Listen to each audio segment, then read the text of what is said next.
यार नंढे फेसू के ॾिठां। अरे मिली, अरे कुदरती तू दग में मिली वई, मां अचां ई थोड़े पियो यार। बाबा खैर तए खैर न आहे न नंढा फेसू। छा थियो वरी? यार 5000 कम था अचनि, मां तोड़े ई अचां पियो, कुदरती दग में मिली वियो।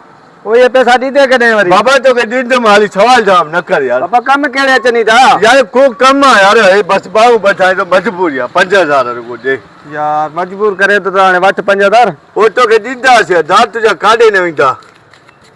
हा हे वठ 5000। हाजी महिरबानी, तो में इहा ई उम्मीद हुई। अरे दिमाग़ पे हेॾे वञिणो। 3 days later.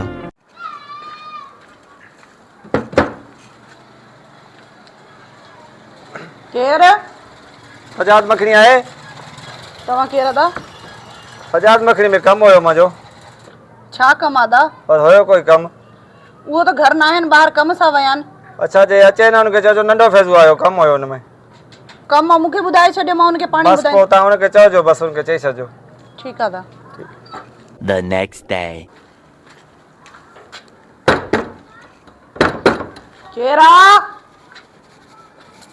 सजाद मखणी आहे? न आहे आदा, घर में छा मसलो आहे? कम आहे हुन में। कम आहे त कहिड़ो कम अथव? मां कल्ह बि तव्हांखे चयो, मूंखे ॿुधाए छॾियो, तव्हां चयो हुन में कम आहे। उहो पोइ जेॾी महिल अचे त पोइ हुन सां ॻाल्हाइजो। बस हुनखे ॿुधाईंदुमि, पोइ अचे त बस चइजो नंढो फैज़ू आयो। नंढो फैज़ू मथे में सूर विझी छॾियो थी।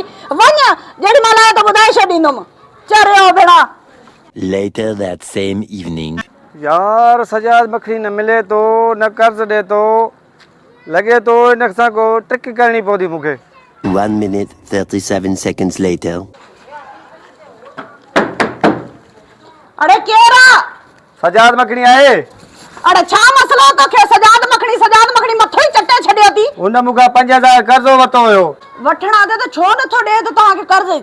उनको मां जंहिं महिल घुरां थो इहा ॻाल्हि करे थो, मुंहिंजी माई जे भला खाइणी आहे, मेकअप कंदी आहे, घड़ी घड़ी कपिड़ा वठण वेंदी आहे, इन करे हू मूंखे पैसा ई नथो ॾे।